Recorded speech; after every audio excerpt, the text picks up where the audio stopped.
This is Good Day Atlanta at 8 a.m. A gas explosion at an apartment complex leaves one man injured and dozens of others without a home in the Castleberry Hill area. We're live there with the details. Plus, drama at a College Park City Council meeting. We'll show you the power struggle over a gavel and a fourth city manager's firing in just 3 years. And there's this. It looks like President Trump is about to sign that bill requiring the release of the Jeffrey Epstein documents. I'm Doug Luzader in Washington. We'll have more on that coming up. A lot to get to. Good morning, everyone. Good Wednesday morning. Welcome to Good Day Atlanta at 8. I'm Buck Lanford. And I'm Alex Whitler. Happy hump day, everybody. Let's go ahead and check on that forecast with Fox 5 Storm Team meteorologist Joanne Feldman. Another nice day. I love every bit of this. Yes, these temperatures are just outrageous, maybe in a good way. I'm enjoying the unseasonable warmth, but this is going to stick around for a while. And on top of that, one thing I got to prepare you for here on the short term, some rain in the North Metro. This has been drifting in from far north Georgia during the early morning hours. That's going to be coming down pretty heavily here right across Duluth, north of Lawrenceville, and sinking southward, which should mean in Lawrenceville the rainfall intensity is going to pick up on the short term. But with this on the move and fizzling out even more the farther south that it travels, the less rain is going to be likely after maybe mid to late morning. So the headline, despite a wet start for some of you, is this right here, 63 degrees. That's our normal high for mid-November, and that's the number we have at 8 o'clock in the morning. This will set the stage for temperatures to get to near record levels. So let's get to it here in today's forecast. Mid-70s by noon, close to 80 degrees to close out the day. And we have several more days of near record warmth and also some additional rainfall chances that we'll track, show you how that could impact part of your weekend coming up in a few minutes. Natalie? Joanne, thank you. We've got a crash on the East Expressway. This is westbound right past Panola Road. It's over in the left lane, and we've got heavy delays backed up to Evans Mill. Covington Highway is your best alternate to avoid that impact to your commute. But all of these on the major interstates are slow. That crash that we had on 75 is clear, but lingering delays 59 minutes from Wade Green to the perimeter, and pretty slow through Alpharetta and Roswell. 400 from Old Milton to the top end, about 33 minutes. Buck? Natalie, thank you. It is 8:02, a miracle on this Tuesday morning. Only one person is recovering after a gas explosion ripped through a vacant three-story building last night in the Castleberry Hill community of Atlanta. That's near Mercedes-Benz Stadium. Dozens of neighbors have been displaced from their homes. And Good Day's Mark Teichner joins us live from the neighborhood now with more on what happened. The images really are stunning, Mark. Yeah, I'm going to step out so you can see what's left of this apartment. This is in the Northside Plaza apartment complex where this explosion took place last night. And as you mentioned, one person injured. We got 40 people who are homeless, and some folks asking questions about whether this all could have been prevented. My back got blew off the wall, because I was leaning on my wall and the explosion just hit, and The explosion happened around 7:30 Tuesday evening. Firefighters responded to the complex on Markham Street in the shadow of Mercedes-Benz Stadium, finding Building C badly damaged. Three-story apartment building that was vacant under renovation had a gas explosion. Cause of explosion is under investigation. Firefighters managed to put out the blaze. One man ended up hurt. He was rushed to Grady at last check in stable condition. Firefighters say the victim didn't live in the complex. Just scary to see people running, to see someone burnt. It just was a traumatic experience. It started off faint and it just got stronger and stronger. Residents tell us they smelled gas earlier in the day and even reported it to authorities, who, according to the folks living here, came out, checked things, and gave the all clear hours before the explosion took place, leaving 40 people homeless. They left and said it was good to go. And now people are hurt, families are without homes. The fire department couldn't confirm that a 911 call actually came in dealing with the potential gas leak, but said that they would look into it. The Red Cross is assisting some of those folks who were displaced. Reporting live from the Castleberry Hill neighborhood, I'm Mark Teichner for Good Day. Yeah, nothing short of a miracle there. Mark, thank you. It's 8:04 now, and a man accused of stabbing his mother is charged with malice murder, and he's expected to appear before a judge today. It happened Monday night at a Stockbridge home on Club Drive near Shield Road. Police say they got a call for a suspicious person, and when they arrived, they found Desmond Riley in the front yard. Police say Riley told officers his mother, Diana Cleveland, was dead inside the home. Detectives say Riley stabbed her multiple times.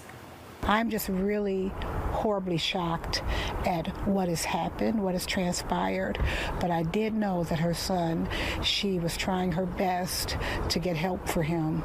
And he would do things like walk around the neighborhood and bang on the doors. Police say officers previously arrested Riley in August for family violence involving his brother and resisting arrest. In Sandy Springs, a mother is charged with murdering her daughter. The body of 11-year-old Genesis was found Saturday inside their condo on Carpenter Road. Sandy Springs police made the discovery after a family member requested a welfare check. The mother, Shannon Grimes, was taken to the hospital to be evaluated, and once released, she was charged with murder, cruelty to children, and possession of a weapon during the commission of a crime. College Park has a new interim city manager. The city council voted to fire the last city manager during a fiery meeting Monday night, making her the fourth one that the city has let go in the past 3 years. Yeah, Good Day's Lindsay Tuman is at the Fox 5 Live desk with more on what's next. Lindsay, good morning. Yeah, good morning to both of you. Kind of a fiery meeting there, and the biggest surprise, that 3-1 vote to fire city manager Lindell Miller. That motion raised and passed pretty abruptly. The heated moment started before that. May I please have the gavel back? I'm chairing the meeting. A fight over the gavel was not on the agenda for the College Park City Council meeting, but that's what happened between the mayor and the mayor pro tem. Everything okay, Mayor? No, everything's not okay. Mayor Bianca Motley Broom turned it over to speak during public comment as a resident. When she resumed her seat, Mayor pro tem Councilmember Jamel McKenzie would not return it without a motion. I will give it to you once a motion is made to return the gavel to you. That wasn't the only moment that raised questions. To terminate the contract for Lindell Miller. Lindell Miller had been the city manager. She gathered her things and left after the motion passed 3-1. Mayor Pro Tem McKenzie said the decision came down to a lack of experience. Miss Miller, who is a lovely person, had no background in terms of being a city manager. Miller was only on the job for a few months. She's the fourth city manager in 3 years taken off the job. Miller told Fox 5 she was grateful for the opportunity and said she's proud of the work she did, but she doesn't know why she was fired. Councilmember Roderick Gay was the only vote against the move, and he voiced his dissent. She just stood up against y'all. She just stood up. A lot of questions about what exactly happened to lead up to all this. But in the meantime, the council appointed the city's chief information officer as interim city manager, and the mayor says there will be a nationwide effort to find the next city manager. They say there's already been significant interest. And in the next half an hour, I'll break down a bit more about what's happened with those past city managers that were also let go. Buck? All right, we'll check back in with you again then, Lindsay. Thank you. And now turning to Washington, where a bill to release the Jeffrey Epstein files will soon arrive on the president's desk. Yeah, the Congress approved the measure yesterday along with the House, and President Trump says he'll sign it into law. Doug Luzader has more this morning from Washington on what comes next. A Congress moved with some remarkable speed here. Almost no opposition to this bill, despite some deep divisions along the way.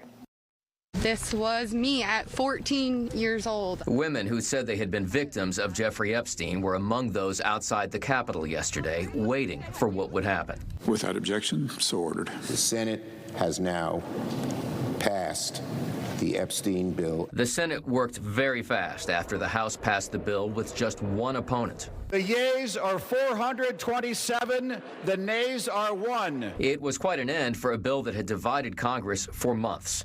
Once signed into law, it requires the Justice Department to turn over documents from the investigation into Jeffrey Epstein, the powerful financier accused of trafficking and abusing underage girls.